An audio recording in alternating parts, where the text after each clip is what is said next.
Hey y'all, what's going on, everybody? This your girl Donna D, aka the Urban Mommy, and I am back with another podcast. Today, I had to dig up in the vault and go get one of my old time friends, my birthday twin, Huh? my name twin, my high Huh? school twin. We got You all hear me? kinds of twinning stuff going on. So the John Mac twin for sure. You So already know. this is DJ Hollygrove. What the MF is? Mm. When you Oh, curse, all right. I don't know if you curse on your podcast. I don't want to be ignorant, but it stands for mother friend. That's what we're I gonna got call you. it. All right, I got that. So won't you tell everybody who you are for those who don't know? Who are you? Who is DJ Hollygrove? Hi, I'm DJ Hollygrove, and DJ Hollygrove, New Orleans, Louisiana. Hollygrove, obviously. I lived all over the city, but that's where I was born at. That's where all my family reside at, between Greertown and Hollygrove. Uh, Went to Texas Southern University after leaving John McDonald in '03, and been in Houston ever since. Actually, it made about 2.5 weeks ago, it made 20 years that I've been out here in Houston. Wow, Just a music lover, philanthropist, and that's it. You hear me? I ain't ish. That's what I tell people all the time. I ain't ish. I got you. So you went out to Houston. I thought you went to Houston for Katrina. You went to Houston for school. Correct. I left when we graduated from the Mac. So my senior year, uh, I'll bring back the date, December 14th, 2002. It changed my life because two things happened on that day. A movie called Drumline came out, and our band director, David D. Jefferson, that's my dog, you hear me, took the whole band to see Drumline. So we went to see Drumline early in the day, came back to school, had band practice, get home, and my mom asks, you see what happened to Morris Brown? I'm like, nah, what happened to Morris Brown? She was like, you might want to go watch the news. So I went looking, you know what I'm saying? Of course, this is like 2002, so like we had the internet, but the internet wasn't internet like it is now. But went on AOL, and found out that Morris Brown lost his accreditation. I had already signed my scholarship, my dorm paperwork, and all that to go to Morris Brown, and I had to figure out what I was going to do.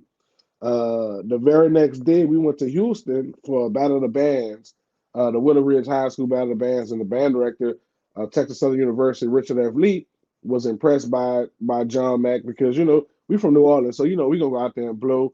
We gonna show people what we got. We gonna have a good time.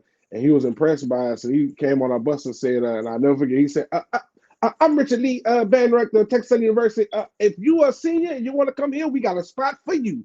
And I just kept hearing that in my head. So when I was trying to figure out what I was going to do next, I was like, well, let me just, apply to TSU and see what's I am. So I applied to TSU. I didn't even apply to the band.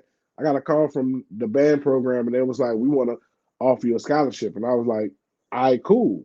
I never auditioned or anything like that.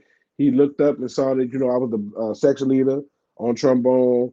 He saw that I went to NOCA, which is New Orleans Center for Creative Arts, and they literally offered me a scholarship, and I never auditioned for a scholarship because I ended up in Houston.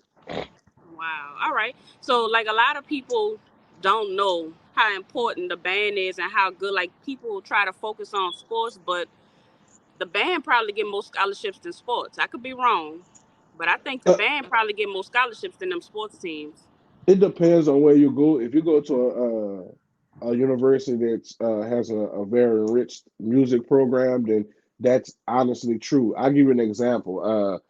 Shout out to New Orleans Legacy of Bands. That's a 501(c)(3) organization out in the city that, that all they do is worry about bands and music and all that. So they have something called the HBCU Band Combine where they invite like 20, 30 band directors from all the HBCUs. And, just give you how important band was. It was one particular gentleman that had received over $1 million. I'm gonna say this again: $1 million in scholarship offers. I know it was a rapper, Big Boogie, that went viral probably about a month or two ago, saying he got a $5 million scholarship offer. That's not happening now. Maybe overall he might have gotten 5 million from like all the HBCUs and all the other colleges, but yeah, the fact that one gentleman had $1 million in band scholarship offers, that just tells you how important music is. And just being honest, I'm a band head. You know what I'm saying? Like my, I don't know if y'all can see behind me, Ocean of Soul. I got the cape right there from my university. My John Mack uniform was actually at the cleaners. I got it clean because my cousin spilled something on it. But I'm a true band head, so music has taken me where I didn't think I would go. You know what I'm saying? Like music has legit taken me around the world. You know what I'm saying? And sports is cool. You know what I'm saying? But I don't injure myself DJing. You know what I'm saying? I got to worry about pulling a hamstring or breaking my shoulder or nothing like that DJing. Picking up the Right. equipment, it's heavy, but Right. other than that, Oh, no. right, and that's true. Now, not discouraging sports because people. There's everybody have their calling, but let me tell you this. It's a real life story. My boy was going to Landry Walker. He was in 11th grade, and Rawlins was their coach. Wilbur Rawlins was the coach over there at Landry Hmm. Walker at the time. And like I said, I almost I consider myself a little slight band head, but I never knew how important a band was until Rawlins called that meeting for all the parents. He said, "Let me tell you something." He said, "If your child won't go to college, I promise you, I'm gonna get your child a scholarship." Now I'm saying to myself, he must don't know mine, because my child, he just all over the, he very happy, friendly. I never thought he would actually sit down. He learned how to read, like he learned how to read music. Rollins made Hmm. sure he learned how to read music, and that boy was never in an actual band before. I mean, See what he I'm had saying? some talent, but Rollins made sure that happened. And when I tell you, I had schools checking for this boy. This boy got higher scholarships than I got, and I was smart. Yeah, if if correct me if I'm wrong, but you was like number 4 or 5 in our class or something like that. I don't know. I couldn't really get a number because I didn't go all 4 years, so it was some crazy stuff. But my numbers was really good. It was pretty good. But I did get some number. Honestly, I don't remember which one. I think at 35 I was number 7. But I mean, I ain't counting. But I'm just saying, like, that boy got some good scholarships. He ended up going to Langston. Oh yeah, Langston.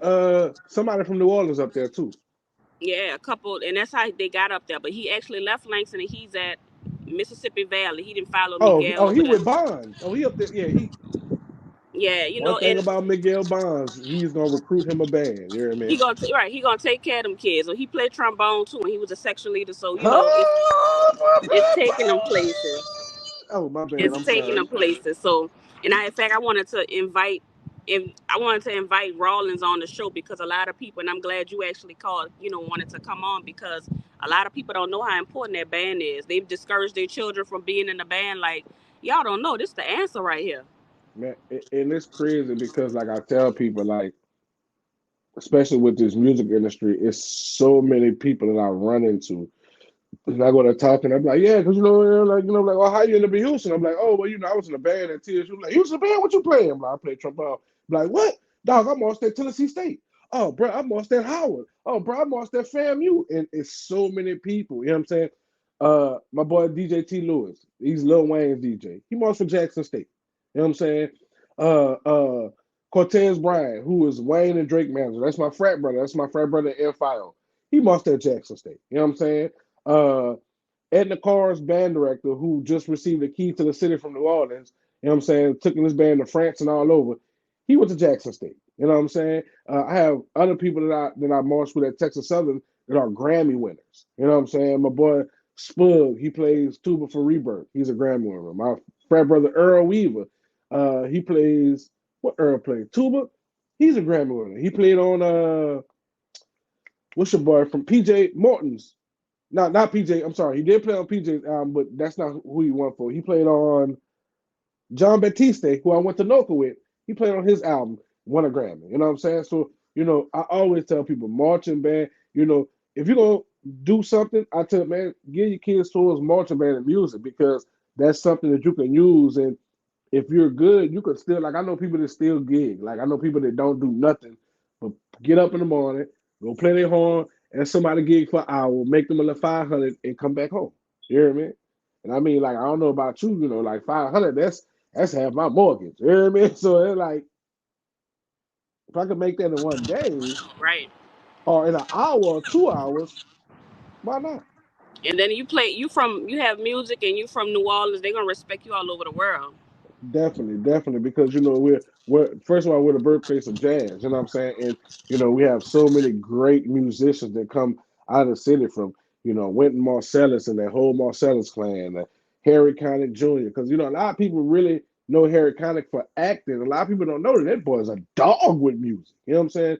A dog. You know what I'm saying? You got John Batiste, you got Trombone Shorty, you got Kermit Ruffins, like you go on and on. I mean, I can go into like singers. You have Dawn, what's her name? Dawn from Danity Kane. You got man, just so many people. Like I can go on and on and on and on about people from New Orleans that's big in music. You know what I'm saying? And it's just crazy how these cities are taking away these music programs. You know what I'm saying? Like I live in Houston, and seeing Houston's high school music or band program when I first moved here in '03 to where it is now, man, it's like a shell of itself. You know what I'm saying? Like, we went through that in the city for a couple of years after Katrina. You know what I'm saying? Rightfully so, because a lot of schools wasn't opening. The schools that were opening back up, they're opening under these charters, and you got all these different things that's holding the school back. And a lot of people didn't see the value in music, which is a travesty, and it absolutely makes no sense to me, especially being in the birthplace of jazz. Right, extremely. Yeah, that's definitely in New Orleans. There's no excuse why we should never have some kind of music program. So shout out to the Roots of Music too, because they've been holding Definitely, it down. They save a lot of kids. A lot, my boy we need Bear, more programs like that. my boy Bear. If y'all ever seen the whole Gritty City, which is a documentary about New Orleans music and marching band, he was one of the focal points of that. He also was on Treme. You know what I'm saying? He was featured on Treme as well, and What is called the documentary? the whole Gritty City. It premiered on CBS maybe about 10 years ago. Maybe a little bit, might have Oh, been a little bit gritty, longer than not that. gritty Yeah. like your boy. Yeah, no, not the gritty. Gritty, you know Not what the I'm saying? basketball. Shout out to Gritty to the Gritty, you know what I mean? But yeah, and like I said, Bear, full circle because he started in the roots of music. Well, I don't know if he started in the roots of music, but I know he was a part of the band and went on to Southern University. And now he's assistant band director at Roots. So it's like, full circle. You know what I'm saying? So kind of like same thing with Christopher Herrera, who was the band director at Edna Carr. Went to Jackson State, came back and became the band director at Carr. He's been there for a little bit over 10 years, and he sent over 500 kids to college. You know what I'm saying? So it's just like music. Music did that. Not football, not baseball, not basketball, not soccer. Music. Marching band did that. Right. So I heard you say you went to Noka. What did you go to Noka for? I started off at Noka in the sixth grade when they had their after school. It was I want to believe it was the first time they had it, but they had an after school drama program. So me and about two or three other people went to that. So I went to that for sixth and seventh grade. Then my 10th grade year, when I moved back from California, I started doing their summer program, and I started going my 11th and 12th grade year. When I went back the second time, once they had moved to the riverfront, I went for music, for jazz. First time it was drama, second time it was jazz. All right. So I don't know if you share your creative side, but I remember you actually know how to play the piano. That's correct. I play piano by ear. You know what I'm saying? Like I hear song and I'll go, mess around the piano and give me a couple of minutes and I'll be playing it. You know what I'm saying? Uh, and I did that for a number of years. I actually haven't really played on the piano too much. Like I'll just be honest, like my trombone and playing the piano and the horns and all that. I haven't really been on that in a couple of years just because I'm real focused on the DJing. But since this is the 20th year, I'm saying we graduated in '03. I crabbed in TSU band '03. It's gonna be our 20th year for our crab year, so I'm actually playing the All Star band this year. So I've been working on my horn, you hear me, and getting my chops back together. But yeah, playing on piano, that's one of those instruments that if you know how to play the piano, man, you're gonna find a job somewhere. You know what I'm saying? Because somebody always needs somebody to play Need a keys. piano player. Always. Yep. I just seen my partner post the other day. Hey, if you can play keys, need a keys player. Uh, for 2 gigs on a weekend, 3 hour gigs, $300. Right. Right. So when did you first learn, or when did you first remember your love for the band, from you, what a band itself? When did you first remember being in love with the band? The first time I want to say I was probably like 7 or 8, and it was Thanksgiving weekend, and it was my first time seeing the Bayou Classic because a lot of people know, and a lot of people don't know. I'm from New Orleans originally. You know what I'm saying? My people got divorced when I was 3, and I moved to the Bay Area in California. So from age 3 to 12, I was in Cali. You know what I'm saying? So uh, being in California, they don't show they don't have really show style marching bands. That's basically what it's called. You know what I'm saying? You have your corp style, which is like your military style, where they play nothing but marches, and they kind of beep beep beep beep beep beep beep we didn't do that. You know what I'm saying? Seeing Southern University and Grambling State, and I was like, wait a minute, they playing. Wait, I know that song. Wait, that's a Mary J. Blige song. Wait, I know that song. And you hear those songs that you hear in your community. You know what I'm saying? The songs they playing on the radio, the songs your mama playing in the car, the song they playing at the family reunion, it resonates with you. You know what I'm saying? So when I first heard that, I was like, oh man, I gotta learn how to play something. So I wanted to start off on saxophone in the school I went to. LeConte. Was it LeConte? LeConte. No, no, no, no. Malcolm X. 4th grade, they didn't have enough saxophone. So they was like, well, we're gonna put you on trombone. I'm like, trombone? Man, no, trombone, play saxophone. Everybody play saxophone. Blah, blah, blah. So he gave me the trombone. I was like, wait a minute, hold on. And I messing with it and started to get my love of it. And then the music teacher at the time said, the trombone is the closest instrument to a human voice. And I see that because just of the way the horn is crafted, you know what I'm saying? Most horns, you have valves, so you have to press them to get to it. With a trombone, you slide. So, you know, it's just like, example, Luther, when he sung Long Ago, you can't play that. You can play it on trumpet, but it's going to be like, doo, doo, doo. On the trombone, you can glide in there. So you can, that's why I end up falling in love with the trombone, because like I said, close thing to the music. I mean, to the human voice. I'm trying to think of that. My favorite ever. I just can't think of it right now. What's that school that wear purple and yellow? It's a college, HBCU, and that boy play that song with the trombone. He do a he went viral. He did a solo. It's for He that like played it was the song is doing it to death. And he started playing the horn, and he started shooting and like I yeah, I think know what so. you're talking about. What's that purple and is it I can't Mars? think of his I can't think if it was Miles or if it It's was Miles. It start with an M. They purple and gold. yeah, Miles. Yep. It's Miles, and that dude ripped that song. I remember I must have played that so many times. I wish I could put it on here. I'm gonna find it, but that was the best trombone. That was a trombone, I think. That was the best Hmm. trombone play I ever heard in my entire life. Yeah, that's That the boy ripped that song. That was I, a I want to say the I last forgot name the is name of the song. Williams. It's some brothers, but all of them play trombone, and all of them are like real known. Like them boys are dogs on the horns. But yeah, it's just like stuff like that. Just like even when I was in college, we started playing fanfares, and we'll play stuff like Knight Rider. You know what I'm saying? Like the theme to Knight Rider, and Mhm. it's so crazy because that's a fast paced song, and it has 16th notes in it, which is like very short notes. So it's like you playing. You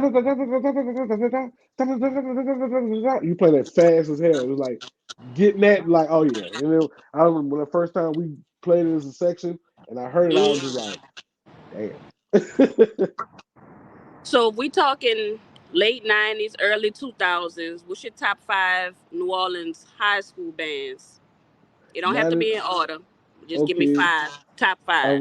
around that era, St. Aug, Kennedy, 3-5, Reed, and John Mack. And if you got a problem with it, fight me. All right. Let's go over this again. All right. St. Aug. St. Aug, Kennedy. historically, one of the best bands in the program. They've had their down years, but thankfully for them, they haven't had as many down years as they've had up years. You know what I'm saying? Uh, Kennedy, they definitely was, a beast in the '90s and 2000s. They doing their thing. 3-5 was a beast until about 2001 ish, 2002, and the band director left. Band got smaller. John Mack, all school was up and down. There was a beast, especially when Herb was there in '95, and then Jeff got there. He did his thing, and we definitely competed. Especially in trombones, and everybody always talk about, "Oh, you was a John Mack? What you played?" Like trombone. Oh boy, them trombones was. I'm like, yeah, we was loud. I know. So Reed had a good band. Then Miguel got there. He came, did his thing, and brought people from other schools. So really can't you know take away from that list. I know some people gonna be like, oh, I should have put this school in there, put school in there, but nah, I'm gonna put the schools in there that I really really. And then I gotta give up to Carver too. You know what I'm saying? I know you said five, but I give it to Carver because Carver definitely was doing their thing at the That's what I time. was gonna ask you. I was gonna say, so you left Carver off because Carver CU, was Carver nice. U. I got it's just like New Orleans bands. Until Katrina, we had a lot of good bands. Like I don't really think people realize, how many good bands we had, and people are realizing that now after Katrina because you start to see, a lot of people moving to different areas, band directors going to different areas and taking bands and revitalizing their whole culture. You know what I'm saying? Just the way a lot of people like, we have a saying in New Orleans, we call New Orleans the mecca of bands. You know what I'm saying? I mean, because it is a lot of bands mimic what New Orleans bands do. You know what I'm saying? A lot of bands tune their sound to how New Orleans high school bands work. You know what I'm saying? So, just seeing that and seeing that influence, you know what I'm saying? Hearing cadences that you know for a fact undeniably was made in the city of New Orleans, and you go to Texas and you hear them playing that, you're like, what y'all know about this? You know what I'm saying? Like, example, Fauché used to have a specific cadence that they played that was made by Fauché. It was their cadence. And now you can hear, just being honest, you can hear predominantly white drum lines playing this cadence now. And it's just crazy that people are playing a cadence that was made up in New Orleans 40 years ago all over the world. That's true. So what about if we had to pick now? What high school bands do you think are running things? I mean, I ain't gonna pick. I mean, I can tell you who got the best band and has consistently had the best band for the last couple of years is Carr. You know what I'm saying? Like I really got to salute to Chalupa and the band staff to what they did. You know what I'm saying? Like he's really transformed that band, into I won't even say a national powerhouse, an international powerhouse because they went overseas twice, I believe, already. About to get ready to go overseas again. You know what I'm saying? You could catch a little bit of them in the documentary on Netflix called what's the name of that documentary Car got? LJ's America on Hulu. Thank you. I couldn't think of the name. Algiers America. And also by them having a good football team, that helps too because that makes your band more visible. Because when people are looking at that football team nationally, they're like, oh, you know what? That band sounds good over there. Let me go ahead and check them out. And the more people get ears because you're on ESPN and all that other stuff. But definitely Edna Carr uh, has been doing their thing. Edna Carr, Easton. Um, I'm going blank right now. Carver. I mean, all the school. Really salute to all the schools because there's not really a school in New Orleans that just don't have a decent band. And if they don't have a decent band, it's only because they're just now restarting their band and they don't have a whole lot of people in it. Yep, that's very true.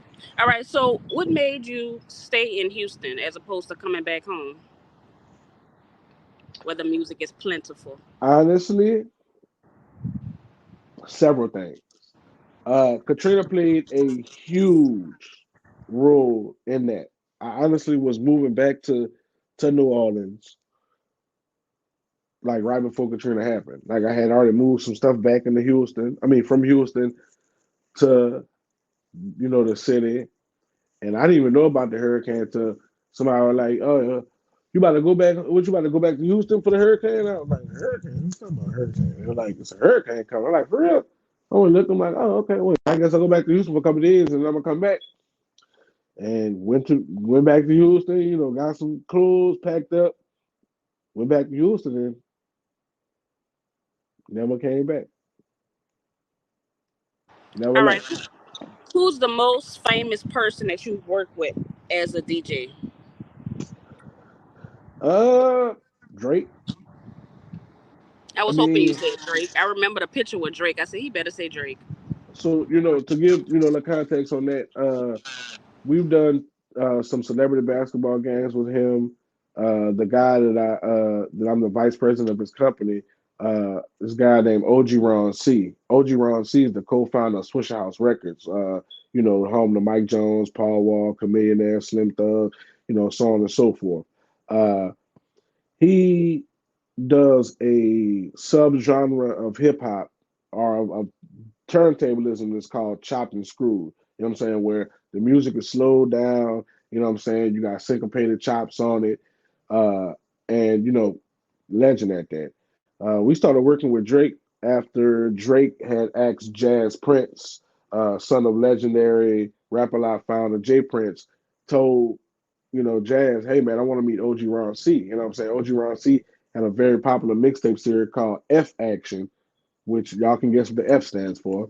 Uh, and it was chopped and screwed R&B songs. So Drake said he used to write to him, so he wanted to meet him. And I remember, I never forget. You know what I'm saying? Like I have it, you know, instilled in my brain. We walked into the studio. You know what I'm saying? Jared's like, Drizzy, I got OG here. You know what I'm saying? And OG, I mean Drake, literally goes down on his knees and does this to OG Ron C and said, "Bro, you're a legend. I write so many of my songs to your music, and this is like when he was working on the first album. So like Drake wasn't even Drake then. You know what I'm saying? But like just for him to show that love was key. And then he was like, "Hey man, I want you to chop and screw my record, my project when it come out." I was like, "I bet." So that kind of started a long relationship with him, and you know anytime he comes into the city, he shows love, especially when he has a concert. Uh, and he regularly shouts out, the Chop Stars and OG Ron C. So, and my boy DJ Candlestick. Okay. So when you started the DJing, to me it looked like it kind of came from nowhere. But to you, you probably had been working, and because I was like, wait, I still call you Elmo. I'm like, dude, famous? This boy famous. He got pictures with All Drake. So how did you even become a DJ? How you go to a whole nother city and become a popular DJ in right. somebody else's So territory?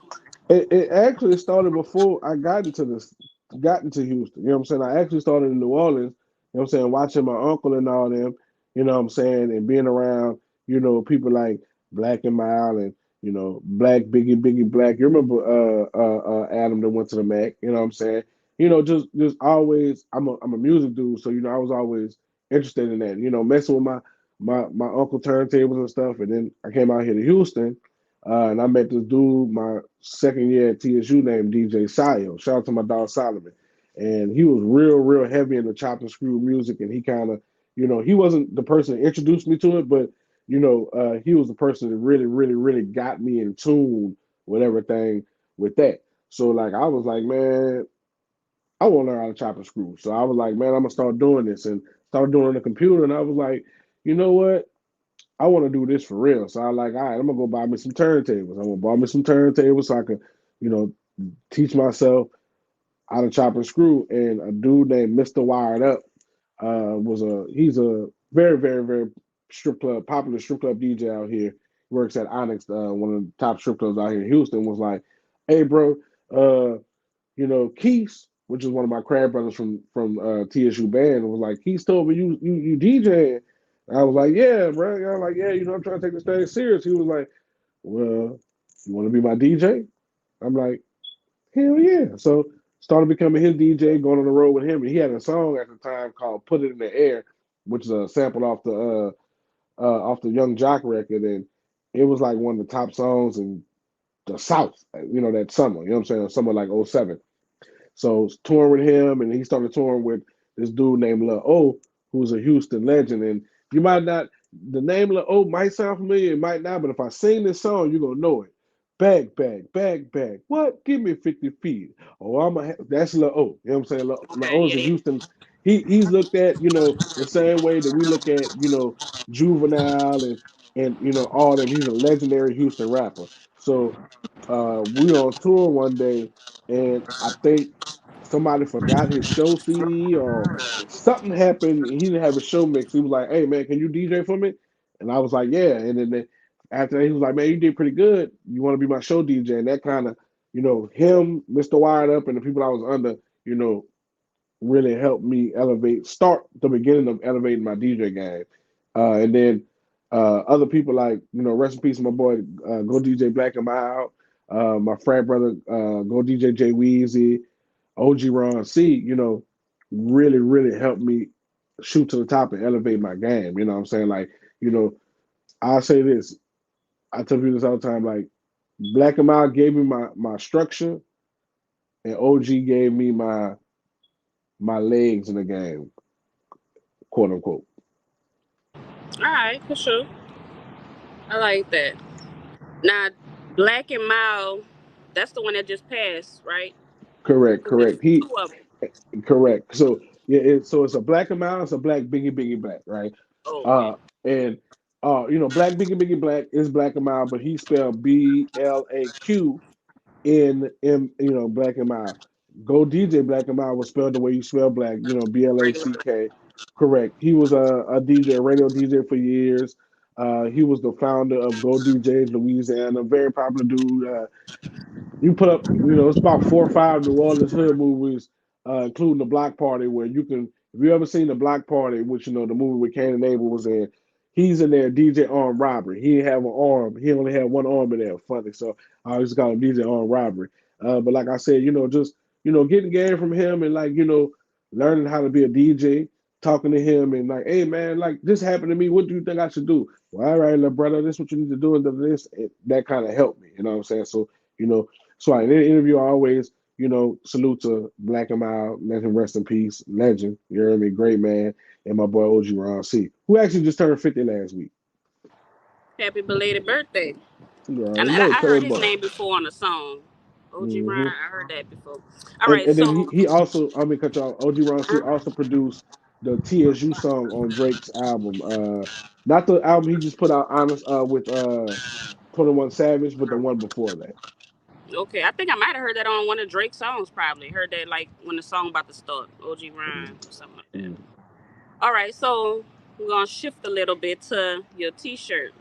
We're gonna talk about John the Ace of Great. spade, deuce of spade, John back, roulette, That's my espadate, name. ace Got of to know spade. that. All right, so we talking about old school New Orleans, not charter school New Orleans. We talking about pre-Katrina, where the high school was the biggest deal. Like your high school was more important than your college. It was big. So we went to school because we wanted to go there. I mean, some of us would come across town to go to different schools because you was living on the West Bank, huh? My 10th grade year, like when I got to the Mac, my 10th grade year, I was on the West Bank. Part of my 11th grade year, I was in third ward, and then I moved to Kenner. So I was Oh in yeah. Kenner, 11th and 12th grade year. So yeah, so I'm coming away from Kenner Yeah, to go we to the chose Mac. to go. No one that put us in those school. We wanted to go to a school and we went there and we did whatever we could do. Now, I went to more than one school, so Me I have a too. I little mean, experience. I I went no, I to definitely get that. I went to McMain. I went to 35, but I graduated from John Mac for the Okay, record. so Um, I started at Reed. I moved to California for 6 months and went to a school called Gunderson in San Jose. Then I moved to Hattiesburg, Mississippi, and went to North Forest High, and then moved back to New Orleans and went to John Mack and Noka. okay, all right. So a lot of people don't know. Like a lot of times when we see these school shootings and stuff on TV, like we really went through that in real life. And not to take nothing away from no other crime or no other story, but we didn't get near as much attention as a lot of these other schools get. We didn't really have nobody like helping. Of course, they'd be like, "Oh, we'll have counselors for y'all," but we had a real big situation, and actually it happened right because me and Hallie Grove got the same birthday, so it really happened right after our birthday. I remember I was planning on having a party, and it was 5 going to be days the after our next week. birthday. It was right. It was the week after our birthday. So right after our Hmm. birthday, it had to be like that Monday or that Tuesday It was when that it happened. Monday. And I Yep. was having a party that next Friday. And I remember I'll never forget when all that stuff happened because I was so scared to have my party because you know how things is in New Orleans. People retaliate. You never know who coming Yes. and all that stuff. So I ended up not even having an 18th birthday party because I was so scared. I was kind of messed up because of it. From Like that they don't realize. So what do you remember about that day? So we talking about April 14th, 2003. April 14th, 2003 at I want to say 10:23 in the morning or something like that. It might have been it might have been it was somewhere around there, It but was early. I because I remember I was in gym, you know what I'm saying? So, I remember it vividly, you know what I'm saying? Like, so I'm gonna tell you my vantage point. So that was just like you said, it was the Monday after our birthday. You know what I'm saying? And that Monday, I believe on announcements, I'm not gonna believe I do, they had announced where certain people had, I guess whoever had figured out where they was going to school at, they did it on the announcements. You know what I'm saying? So, there was like not gonna say my government name on here, but Elmo, da da da da, accepted a scholarship to be a part of the marching band at Texas Southern University. So, they did all that. I remember they was talking about Butter. Butter was gonna play basketball somewhere, just talking about everybody who was doing, what they was doing. So I'm playing basketball in the gym, trash by the way. You remember basura in basketball. So I try to go up and get a rebound with somebody, and I hit my knee on somebody else. And I was like, all right, that's it. I'm gone. I'm done. Hey, Coach Richardson, I'm done. I'm done, bro. I hurt my knee. So I'm sitting down, and somebody say, Elmo, you going to Houston? And I'm like, yeah, bro. I said, I'm going to go out there. He was like, man, I'm going to go out there and play football when I finish. I was like, you got to graduate. No, I told him, I didn't say you got to graduate. I said, N word, you got to go to class first. He started laughing. I started laughing. And then my partner, Dwayne Doty. I don't know if you remember Dwayne Doty. Dwayne called me from the other side of the gym, was like, oh, Elmo, come holler at me. Backstory. Me and Dwayne had hollered at the same female at different times. I met a girl in like Walmart and I want to say like Harahan. He met her at like the movies or something. So she asked me one day, she was like, you said you go to John Mack? I'm like, yeah. She was like, you know a boy named Dwayne Doty? I knew exactly who he was, but I was like, oh yeah, I know who he is. I mean, we ain't cool. You hear me? Like, they ain't my little partner, but I know who he is. You know what I'm saying? In our actuality, we're not, like best friends, but you know how it was went to school with somebody. If you ain't have no issue with them, you would consider them a partner. You know what I'm saying? If y'all had regular conversation, right? So it was like that. So she would talk crap on the phone about us. You hear me? If I'm on the phone with her, she'd be like, "Oh yeah, he be trying to holler at me." Oh, I talked to him today. He was telling me he wanted to take me out back door. She telling him the same thing. So we'll come to school, be like, "What your old lady say about me?" No, what your old lady say about me? So we laughing and shooting the crap, and all of a sudden I hear screaming. You hear me? And I'm like, "What the hell are they screaming?" All I heard was "Gah, gah, gah, gah, gah." I don't know why, but my mind and my body and that man upstairs knew exactly where to look. And I looked right where I was sitting at. So the dude who I was talking to, who had said, yeah, I'm going to go to Houston when I finish, I'm going to play football. My cousin's out there, was Jonathan Caveman Williams. So if I wasn't the last person to talk to Caveman, I was one of the last people to talk to him because we had Jim, they sit in the bleachers. I was sitting right under him before Dwayne called me. And it's like, once you start hearing them shots and you see and you look over there and you see he getting like you see him.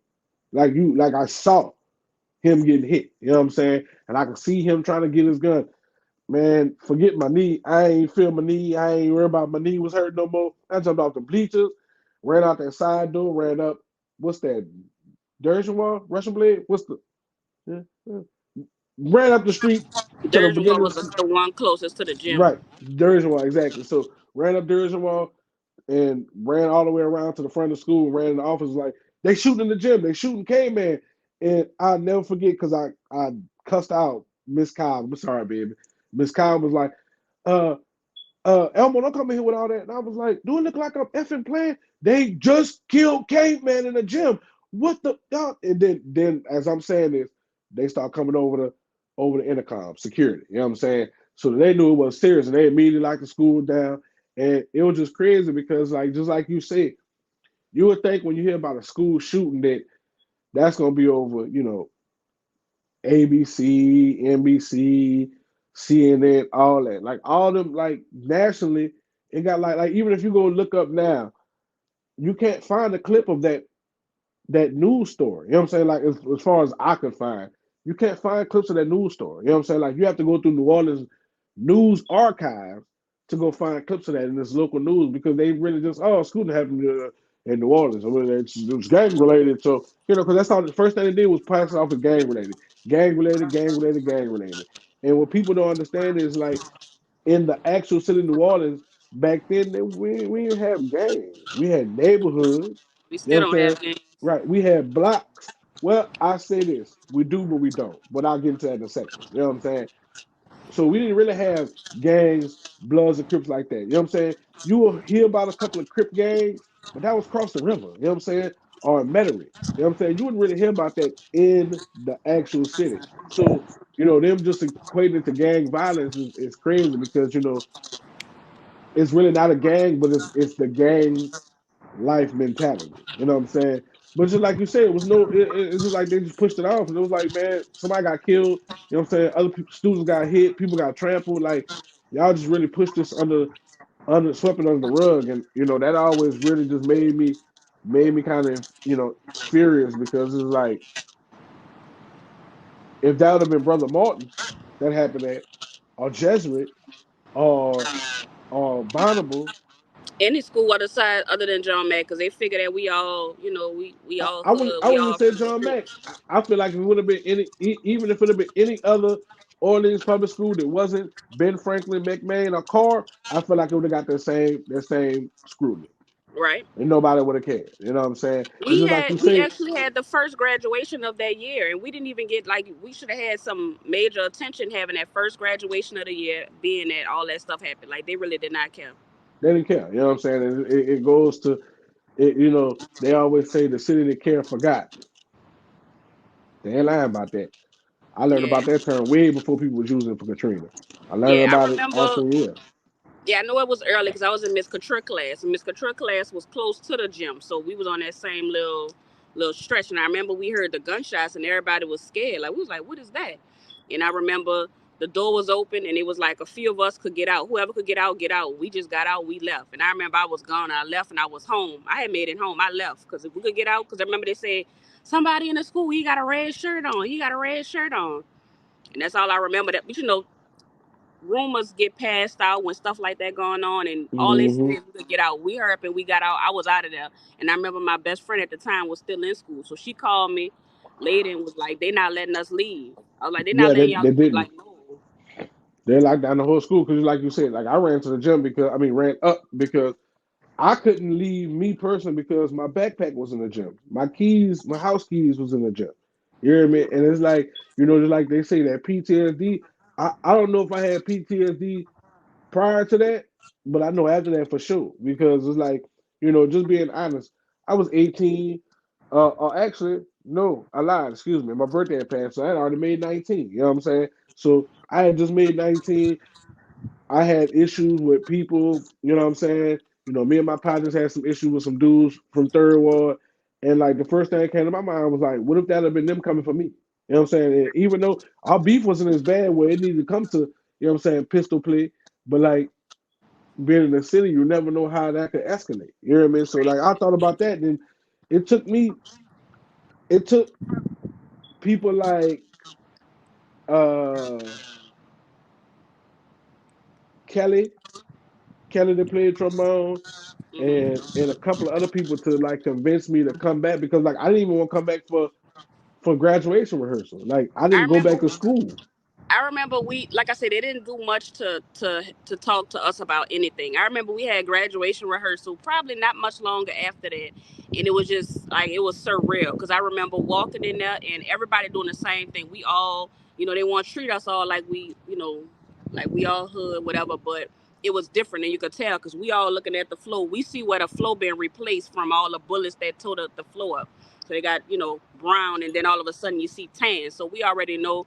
I don't even remember if we actually were able to finish that first practice. I don't remember, but I all I remember is lining up outside and nobody wanted to go in there. We all went in there. Yeah, I It didn't was go in just there yeah, because if you remember, it was the gym at first, and they changed it to the auditorium because you know a lot of parents were expressing their concerns, like like yeah, some of them people was in there. You know what I'm saying? Like right. to this day, it's been 20 years. I have not been back in John Mack gym. I've Yeah, not. and Like, that makes sense. I think they did move it because I think we weren't able because we went in there. We definitely walked in there because I remember looking at the floor. I don't think I've ever been in there after that either, but I remember looking at the floor and seeing that the floor being changed, and that kind of messed me hmm up a little bit, And I know, and it was sad because I remember I don't know I remember leaving, but I remember actually watching those children. They said that the kids was down the street. It actually was right by my one of my cousin's house where they was at. So I don't know. That was just a messed up thing. No taking sides or nothing like that because we just was kids. That little boy was like 15, 14 years old. yeah, But K Man was 15. I think Head was like the guy who got killed from down the the street and went first across. time, yeah, He was like 16. You know what I'm saying? Like everybody with the exception of like the two young. older dudes. You know what I'm saying? Everybody was, and it's so crazy because one of the dudes who did the shooting, I went to Peters with him. You know what I'm saying? I was talking to him on a regular basis up until like our senior year. You know what I'm saying? Because he went to Kennedy. I think it was, yeah, he was at Kennedy with my cousin. So just seeing that was like knowing for the people involved. You know what I'm saying? Is very crazy, and it's even more crazy because about 10 years ago, I got an email from somebody asking me did I want to speak on a documentary about it, and I was like, nah, I'm good. And it's crazy that and they was like my people were like, nah, you should speak on it. I was like, at the time I wasn't mentally prepared to talk about it. You know what I'm saying? Like not in front of cameras. You know what I'm saying? Like going on. Like I don't think I want to say this is probably my first time speaking about this in this type of medium. You know what I mean? Like every time I spoke about it prior, it's been to my family or my friends. You know what I'm saying? Who be like what you had a school shooting? Like when school shooting pop up, I always think about anytime I hear school shooting it plays fresh in my memory. You know what I'm saying? Like I just ran the whole thing back for you vividly. I can play that whole scene frontwards and backwards. You know what I'm saying? I remember who was in the gym. I remember the girl that got trampled. I remember the girl that got shot in the butt. You know what I'm saying? Like I remember one of our security guards, the female security guard. I'm not gonna say her name because I remember her name, running from the gym. Baby, you got a gun too? What you running for? A gun wasn't big like they gun. That's true. That's true. I'll give you that. Yeah, touche. Like they say, touche. I do agree, but just like I said, it just goes to a bigger systemic issue about urban communities and especially New Orleans, how it continuously gets swept under the rug. You know what I'm saying? It happened with the school shooting. You know what I'm saying? It happened anytime New Orleans is called the murder capital. Well, why is New Orleans the murder capital? Because there's not a lot of jobs out there. You know what I'm saying? The jobs that you do have don't pay nothing. There's nothing out there for the kids because y'all gutted Nord and everything that we had. A lot of stuff that we had when we was coming up, them kids they don't even man, none of that stuff. Like I don't think they have World of Work no more. You know what I'm saying? World of Work is really what got me into the music industry because I was put in the New Orleans Film and Video Commission, and I was working with that crew, and I like seeing like I remember a lot of movies that were coming up getting made in New Orleans. I had to sit down and I had to read the first page of the proposal and tell Kim, God rest her soul, what I thought about the premise of the film. Do you think it's a good fit for New Orleans? You know New Orleans. And I said, yeah, I remember, I'll never forget. Deja Vu. You remember the movie Deja Vu that they made in New Orleans? I remember reading the the proposal for them to shoot the movie in New Orleans. You know what I'm saying? My 11th grade year. So it's just like, and them kids don't have the opportunity no more. You know what I'm saying? Me being in that film and me being in the film and video commission, and she found out I played trombone. I ended up going to the Louis Armstrong Jazz Camp, and then that's how I started meeting a lot of people that I ended up, being cool with because I was, like I said, World of Work was 8th grade. I because I think it was World of Work was just 7th and 8th grade Yep, it was just 7th and 8th grade. So once I got to high school, I still maintained a relationship and would still go work there during the summer or intern there till I got a job. So she's the lady that actually put me in the Louis Armstrong Jazz Camp. That's how I got to play with Wynton Marsalis. That's how I ended up going back to Noka. You know what I'm saying? And again, if I wouldn't have had the world of work to set that foundation in 8th grade, I don't know where I would be. I might not be doing music. You know what I'm saying? I don't know what I'll be doing. But it's stuff like that the kids need that they don't have now that could be helping with their foundation. That's little stuff. We wasn't getting paid for that. You know what I'm saying? But it kept me out the streets during the summer too. Right. So why you think the crime's so bad right now? You think just because they don't have anything to do? It's everything. They don't have the kids don't have nothing to do. You know what I'm saying? Uh, there's no if they do get jobs, it's McDonald's and Burger King and things of that nature. There's no incentive to leave your neighborhood. Everybody's complacent and comfortable in their neighborhood. You know what I'm saying? And this is why I try to make sure that I do as much as I can for the city, you know what I'm saying, when I can, because you have to show them that you can go other places, make yourself great, and come back and help your city. You know what I'm saying? You just gotta think about it like this. We used to have Pennyland and you know what I'm saying, them little arcades and stuff around Canal. They don't have none of that no more. You know what I'm saying? They don't have none of that.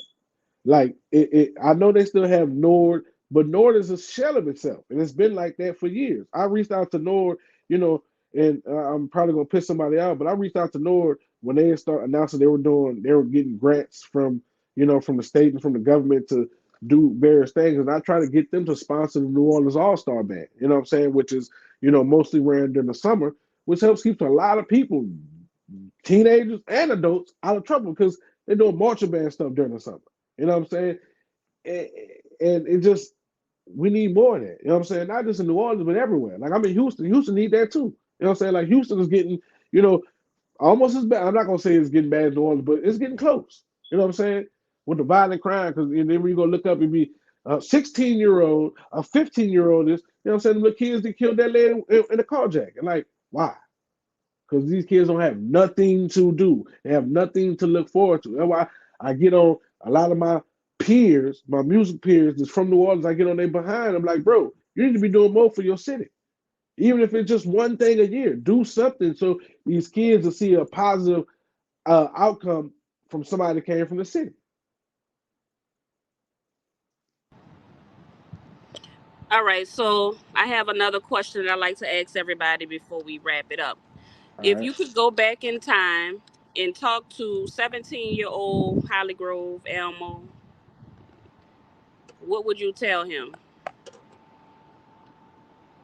Keep your head down, push forward, do everything you want to do because one of them is going to be successful. And I say that because I don't know if you remember, I played tennis at the mat, and I was decent. I feel like if I would have really took, like, just being honest, I didn't start taking my horn serious until 11th grade, till I played with Winton. You know what I'm saying? When I played with Winton, he was like, "Yeah, man, brother, brother, you know how much, money I get paid for playing this horn?"